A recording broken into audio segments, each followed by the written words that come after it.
Last moment का ये session है। आइए जानकारी साझा करते हैं। जियोपॉलिटिक्स में इन दिनों एक अलग प्रकार की मतलब नूरा कुश्ती चल रही है ट्रंप और पुतिन के बीच में, दोनों जो एक दूसरे को मित्र कहा करते थे।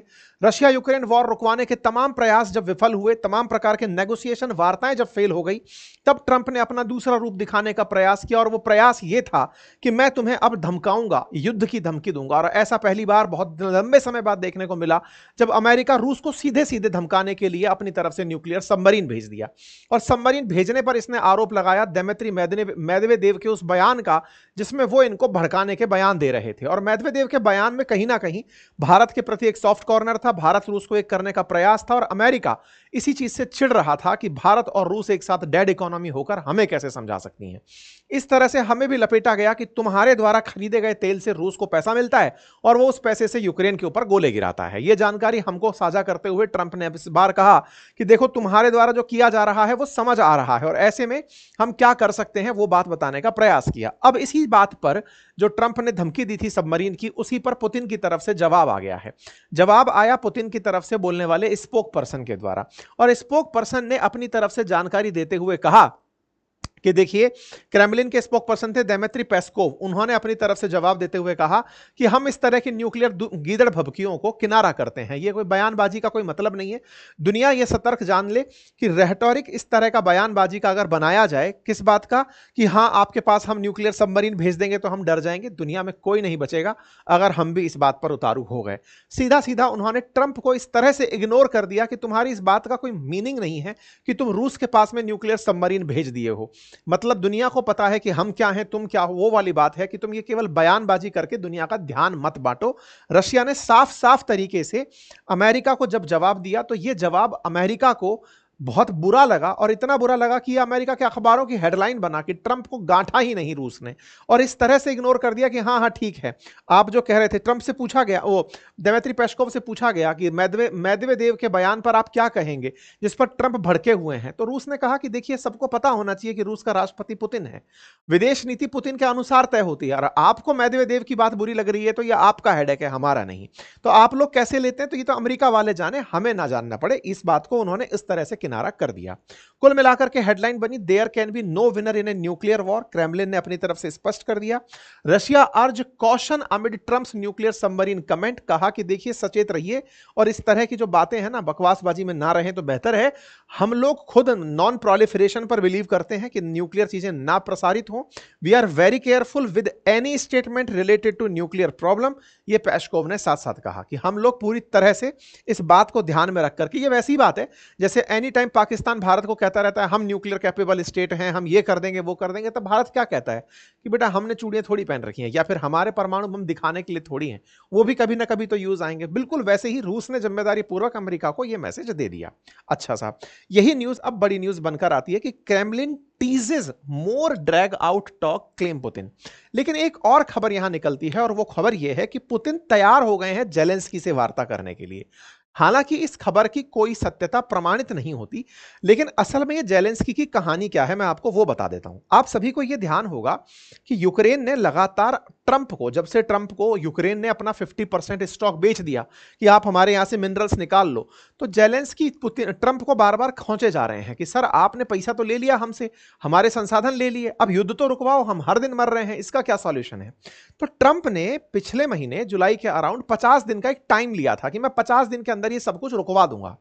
50 दिन का टाइम फिर से इसने कहा, जेलेंस्की ने कहा सर 50 दिन में तो ये आदमी छेद देगा, हमें फिर से मार रहा है और खूब सारे हमारे ऊपर गोले फेंक रहा है। तो ऐसे में फिर स्कॉटलैंड की यात्रा पर ट्रंप ने कहा कि मैं 10 से 12 दिन के अंदर ये सारे मामले को रुकवा दूंगा। असल में वो जो 12 दिन का टाइम है ना, वो 8 अगस्त को पूरा हो रहा है। 8 अगस्त को पूरा हो रहा है ट्रंप का कमिटमेंट। 7 अगस्त को भारत पर 25% टैरिफ लग रहा है।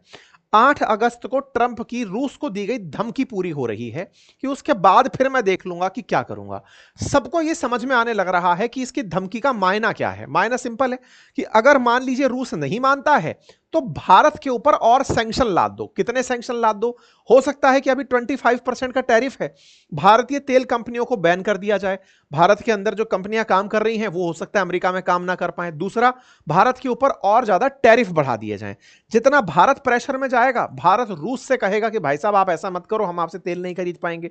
जब भारत उसको कहेगा, वो स्वतः ही दबने को तैयार हो जाएगा। तो एक तरीके से ये इनडायरेक्टली हमें पीसने का प्रयास कर रहा है कि भाई हम दोनों की मान मनोबल में तो मन नहीं रही है बात, लेकिन भारत को मना लिया जाए। भारत दुनिया को हमेशा यह बताता आया है, और आज के सेशन में हम जब भारत का जवाब आपको बताएंगे तो आपको बहुत अच्छा लगेगा कि भारत ने कितना अल्टीमेट तरीके से अपना जवाब दिया है। वो आखिर में हमने आपके लिए बचा के रखा है। तो फिलहाल के लिए 8 अगस्त के पीछे की कहानी क्या है? तो ट्रंप के द्वारा कहा गया है कि मैं 8 अगस्त तक इसको मनवा के मानूंगा। तो उसके लिए तैयारियां जो भारत पर प्रयास चल रहे हैं, ये सब उसी के प्रयास हैं। अच्छा, क्या जेलेंस्की से समझौता करने के लिए पुतिन तैयार हो गए? तो देखिए क्या है कि मॉस्को के द्वारा, सॉरी, अमेरिका के द्वारा रूस में अपना एक प्रतिनिधि भेजा जा रहा है, विटकॉफ। और विटकॉफ की जो यात्रा है ना, वो असल मायने में मिलने के लिए है पुतिन से, कि आप मिलकर आएं। ट्रंप उन्हें भेज रहे हैं कि उनसे कहिए कि वो जेलेंस्की के साथ कम से कम टेबल पर तो बैठें। पुतिन इस बात पर जिद करे हुए थे लंबे समय से कि मैं जेलेंस्की को राष्ट्रपति मानता ही नहीं हूं। टेक्निकली चुनाव पहले ही खत्म हो जाने चाहिए थे, अब तो ये जबरदस्ती सत्ता में बैठा हुआ है अमेरिका की चाहत पे। इसको हटाओ, इलेक्शन कराओ, जो नया आदमी आएगा मैं उससे बात करूंगा। न्यूज ये कही जा रही है कि पुतिन तैयार हो गए हैं जेलेंस्की से वार्ता करने के लिए। हालांकि इस बात की सत्यता क्रेमलिन ने अभी तक पुष्टि नहीं की है, मार्केट में, मीडिया में यह खबर चल रही है। कैसे समय पर? जब अमेरिका की तरफ से एक शांति दूत विटकॉफ 6 तारीख को रूस पे पहुंच रहा है पुतिन से मिलने के लिए। तो ऐसे में अब देखना होगा कि ये क्या होता है। तो लेकिन जब बात भारत की हो, तो देखिए रशिया अमेरिका के बीच में जो भी चल रहा हो, हमें अब क्यों बलि का बकरा बनाया जा रहा है, उसके पीछे की कहानी ऐसे है कि भारत ने, कहा जा रहा है कि चाइना से भी ज्यादा तेल खरीद लिया है पिछले दिनों में, और इतना तेल खरीद लिया कि रूस के पास जो पैसा पहुंचा है वो पर्याप्त है यूक्रेन को खराब करने के लिए। तो बोले भारत को रोक दो तो ये रूस अपने आप रुक जाएगा। तो ऐसे में भारत पर प्रेशर टैक्टिक्स का उपयोग करने जा रहे हैं ट्रंप। मतलब जब इनकी इन पर नहीं चली तो ये अब भारत के पीछे पड़ने का प्रयास कर रहे हैं। इसी को इन्होंने आज शाम को अपने ताजा ट्वीट में कहा कि India not only buying massive amount of Russian oil, they are then for such of the oil purchased selling it on the open market for big profits. They don't care how many people in Ukraine are being killed by the Russian war machine.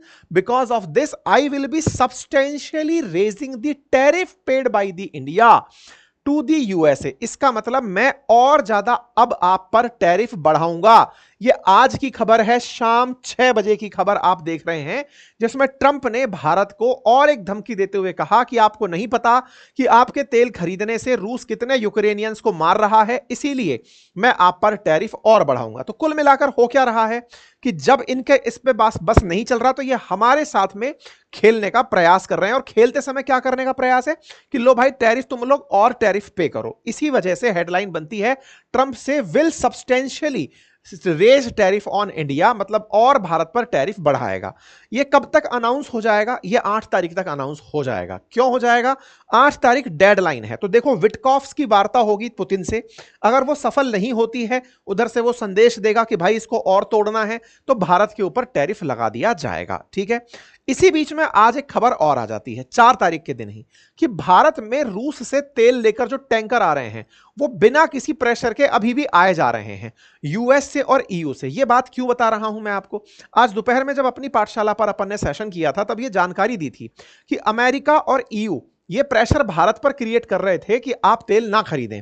Bharat ने एक तरह से एक fake खबर भारत बाजार में निकल कर आई कि भारत ने बंद कर दिया तेल खरीदना, जिस पर ट्रंप ने रिएक्ट करते हुए कहा अच्छा तेल खरीदना बंद कर दिया, ये तो अच्छी बात है। एंड में आज की खबर जब यह आती है कि कोई कमी नहीं हुई, भारत तो अभी भी वैसे की वैसे तेल खरीद रहा है। नई दिल्ली से, यानी कि भारत सरकार की तरफ से ऑयल सप्लायर्स को कोई भी संदेश नहीं दिया गया है, इसलिए कंपनियों ने तेल खरीदना बंद ही नहीं किया है, वो चले जा रहे हैं। कहां से खरीद रहे हैं? रूस से तेल खरीद करके भारत लेकर आ रहा है। तो क्या भारत ने अमेरिका की धमकियों को नजरअंदाज कर दिया है? क्योंकि कहीं ना कहीं ट्रंप हमको पहले सैंक्शन के बारे में कहे कि पेनल्टी देनी पड़ेगी, आज कह रहे हैं कि आप रशिया से खरीद रहे हो, मैं सब्सटेंशियली टैरिफ बढ़ाऊंगा। टैरिफ बढ़ाने की बात भी हो रही है, और इसके बावजूद भी आज हम तेल फिर से रिसीव करते हैं। ऐसे में ट्रंप का जो रेसिप्रोकल टैरिफ भारत पर 25% लगा है, वो आगे कहां तक जा सकता है? आगे जा सकता है कि हमारे ऊपर स्टील और एल्यूमिनियम पर और टैरिफ लगा दिए जाएं, ऑटो और ऑटो पार्ट्स पर और टैरिफ लगा दिया जाए, या फिर वो जो ग्राहम लिंडसे कह रहा था कि इन पर 500% टैरिफ लगा दो, वो हो सकता है। या फिर भारत से कहा जा सकता है कि आप हमसे और तेल खरीदो। तमाम प्रकार की बातें हैं, कुछ भी हो सकती हैं। ऐसे में भारत को करना क्या चाहिए? क्योंकि असल मायने में इस समय पर यह बयानबाजी का युद्ध है, रेटोरिक का युद्ध चल रहा है कि कौन ज्यादा अच्छे बयान दे रहा है। एक तरफ अमेरिका, रूस तो अपनी तरफ से खेल खेलता ही है, भारत बीच में खड़ा है। तो भारत को क्या करना चाहिए? अगर हम बेस्ट पॉसिबल तरीकों को देखें तो क्या हो सकता है? सबसे इंपॉर्टेंट है डिप्लोमेसी, जिसको हमेशा हम कहते आए हैं, डिप्लोमेसी, डायलॉग एंड पीस, कि दोनों के बीच में वार्ता हो। किन दोनों के बीच में? रशिया यूक्रेन के बीच में पहले वार्ता हो, रशिया अमेरिका के बीच में वार्ता हो, जिसके लिए विटकॉफ आए हैं, चीजें रिजॉल्व हो। भारत इसमें पार्टी नहीं बनना चाहता, क्योंकि आप लोग हमें जबरदस्ती घसीट कर लेकर आ रहे हो कि भारत को प्रेशर डालो तब जाके रूस पर प्रेशर बनेगा। इस चीज को भारत कहीं ना कहीं पुतिन को भी समझाएगा, क्योंकि भारत की तरफ से एनएसए डोभाल साहब और जयशंकर साहब रूस की यात्रा पर जा रहे हैं।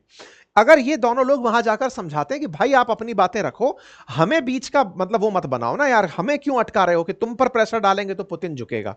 ऐसे में भारत अमेरिका के साथ भी यही तरीका अपनाए, सेम उसी तरह से जैसे चीन ने किया था। जब चीन पर सैंक्शन लादे थे अमेरिका ने थोड़े दिन पहले कि तुम्हारे ऊपर ये टैरिफ लाद देंगे, 146% तक लेकर चला गया था।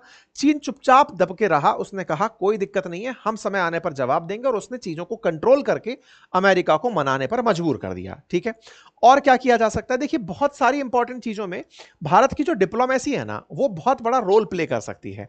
किस तरह से भारत वर्ल्ड के मंच पर यह बात समझाए कि हमारा तेल खरीदना केवल हमारी जरूरत नहीं, दुनिया की जरूरत है। अब दुनिया की जरूरत है, यह बात मैं आपको बताऊंगा अभी थोड़ी देर में, जब भारत ने अपना पूरा लेटर जारी करते हुए एक लाइन कही कि दुनिया वालों, केवल हम अपने लिए तेल नहीं खरीद रहे, हम आपके लिए तेल खरीद रहे हैं। वो कैसे?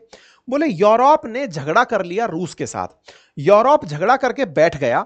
अब यूरोप को तेल की जरूरत थी, इस वजह से वो हमसे तेल खरीदता रहा, और यूरोप ने दुनिया के जो अन्य साधन थे, पहले वो रूस से तेल खरीदता था, फिर वो उन ओपेक कंट्रीज से तेल खरीदने लगा जिनसे भारत खरीदता था। तो उन तेल का सप्लाई जो है वो भारत ना होकर यूरोप होने लगा। विशेष रूप से जो गल्फ नेशंस हैं, उनका तेल जो है वो निकल करके यूरोप में बिकने लगा। तो ऐसे में दुनिया में जो हमारा सप्लायर था, उसको तो तुम लोग लेकर चले गए।